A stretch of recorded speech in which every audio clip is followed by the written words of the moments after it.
The morning sun cast long shadows across the dusty main street of Cedar Falls as Martha Wilson adjusted her blue dress one final time and stepped down from the stagecoach that had brought her from back east.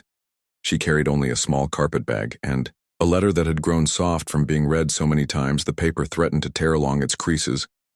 The arrangement had seemed reasonable enough when she'd answered the advertisement in the Philadelphia newspaper 3 months ago. A widowed rancher named Samuel Carter was seeking a wife to help raise his young daughter and manage his household. The correspondence had been proper and kind, and Martha, at 32, with no family left back home, had decided this was her chance for the family she'd always dreamed of. But now, as she stood in the center of the small frontier town watching the dust settle around her feet, she wondered if she'd made a terrible mistake. The stagecoach driver had deposited her trunk on the wooden sidewalk with a grunt and climbed back up to his seat without so much as a farewell. She looked around the street hoping to see a man who might be Samuel Carter, but the few people moving about their morning business paid her no attention. An hour passed then. Martha sat on her trunk trying to maintain her dignity, while worry began to gnaw at her stomach. She'd used nearly all her savings for the journey west and had no way to return home even if she wanted to. A kind-faced woman emerged from the general store and approached her with concern etched in the lines around her eyes. "Are you waiting for someone, dear?" The woman asked gently. Martha explained her situation and watched as the woman's expression grew troubled. "Oh my," she said softly. "I'm afraid there's been some confusion." The woman introduced herself as Mrs. Eleanor Hartwell, the storekeeper's wife, and explained that Samuel Carter had suffered a terrible accident 2 weeks ago when his horse threw him near the creek. He'd struck his head on a rock, and though he survived the injury had left him with no memory of recent events, he didn't remember placing the advertisement or writing to Martha or anything about seeking a new wife. "The poor man doesn't even remember his first wife passing," Mrs. Hartwell said quietly. "In his mind, she's still alive and he's been asking for her constantly." Martha felt the world tilt beneath her feet. She had no money for return passage, no family to wire for help, and nowhere to go. Mrs. Hartwell seemed to read her thoughts and placed a gentle hand on her shoulder. "Don't you worry now," she said. "We'll figure something out." The older woman insisted that Martha come stay with her and her husband until they could sort out the situation. For 3 days, Martha lived in the small room above the general store helping with customers and trying to decide what to do with her life. She'd catch glimpses of Samuel Carter when he came to town for supplies, a tall, weathered man with kind eyes that held a distant, confused look. His daughter Lucy usually accompanied him, a girl of perhaps 8 or 9 with sandy brown hair and neat braids, and a dress that showed the careful mending of someone who took pride in making things last. The child would hold her father's hand and guide him gently when he seemed lost, which happened more often than not. Martha's heart went out to both of them. On the 4th morning, Martha was sweeping the front steps of the store when she noticed little Lucy sitting alone on a bench across the street. The child looked unusually small and forlorn, so Martha set down her broom and walked over. "Hello there," she said gently. "I'm Martha." Lucy looked up with eyes that seemed far too serious for such a young face. "I know who you are," the girl said quietly. "You're the lady who came to marry my daddy." Martha sat down beside her, wondering how to explain the complicated situation. "Well, yes, I suppose I am, though things didn't work out quite as planned." Lucy nodded solemnly. "Mrs. Hartwell told me about Daddy's accident," she said, "about how he can't remember things." They sat in comfortable silence for a moment, watching the town slowly come to life around them. "He gets scared sometimes," Lucy continued, "when he can't remember where he put something or when people talk about Mama being gone." Martha felt her throat tighten at the matter-of-fact way the child spoke about such heavy things. "That must be very hard for you," she said. Lucy shrugged in the way children do when they're trying to be brave about things that frighten them. "Mrs. Patterson helps sometimes," Lucy said. "She brings us meals and does some of the washing, but she has her own family to tend to."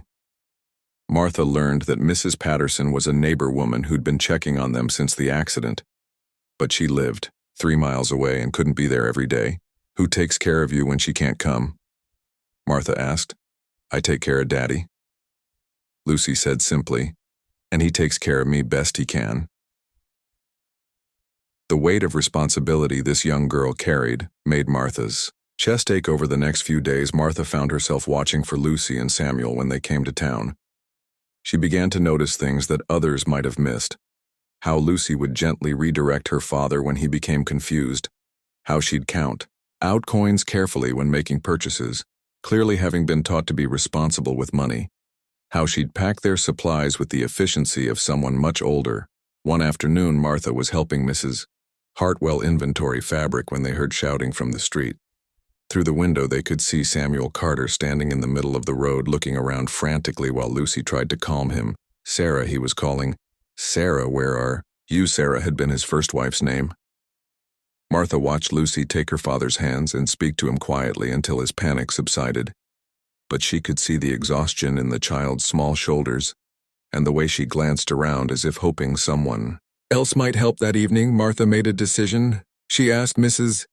Hartwell if she could borrow a basket and filled it with some basic supplies.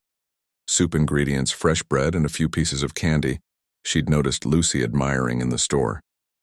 The Carter Ranch was only a mile outside town, and Martha walked there as the sun was setting. The house was small but well built, with a wide porch and windows that glowed warmly in the gathering dusk. She knocked gently, and Lucy answered the door. "Miss Martha," the girl said with surprise. "I brought some things." Martha said simply, "May I come in?" Lucy led her into the main room, where Samuel sat in a chair by the fireplace, staring into the flames with that distant look in his eyes. The house was clean, but Martha could see signs of their struggles.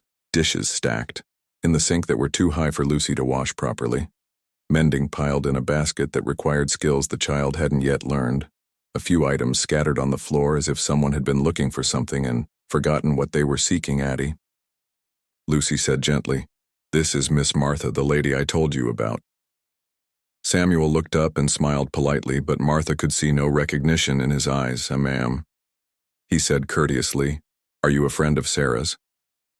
Lucy's face tightened slightly, but she handled the moment with practiced grace.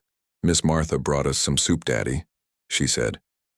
They shared a simple meal together, and Martha was struck by how carefully Lucy managed her father's confusion.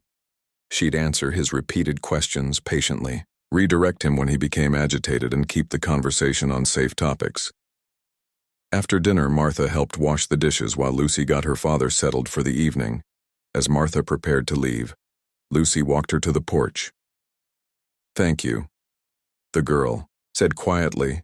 "You're very welcome," Martha replied. "Lucy, may I ask you something?" The child nodded. "What would you think if I came by to help sometimes?" Martha asked. "Just until things get easier." Lucy was quiet for a long moment. "Would you stay?" she asked finally. Martha's heart clenched at the hope and fear mingled in the child's voice. "I don't know what the future holds," Martha said honestly, "but I could stay for a while if you'd like that." Lucy nodded solemnly. The next morning, Martha packed her few belongings and moved from the room above the store to the small guest room at the Carter Ranch. She told herself it was temporary, just until she could figure out a more permanent solution. But as days turned into weeks, she found herself settling into a routine that felt surprisingly natural. She'd wake early to start breakfast while Lucy helped her father get dressed. Samuel's condition seemed to have good days and bad days, but Martha learned to navigate both with patience. On his clearer days, he was charming and intelligent, able to discuss books and current events with surprising insight. On the difficult days, when confusion clouded his mind, Martha would find gentle ways to redirect his attention. She'd ask him to help with tasks that made him feel useful, sorting seeds in the garden or organizing tools in the barn. Lucy blossomed under the reduced pressure.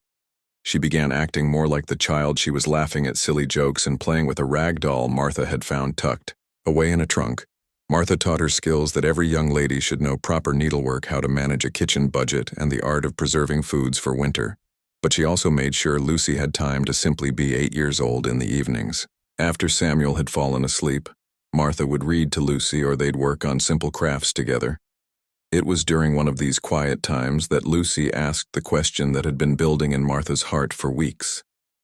"Miss Martha," Lucy said as They sat mending clothes by lamplight. "Would you like to be my mama?" Martha's hand stilled on the shirt she was patching. "What do you mean, sweetheart?" Lucy set down her needlework and looked at Martha with eyes that seemed far too wise. "I know, Daddy. Can't remember asking you to marry him," she said. "And I know you came here to be his wife, Martha.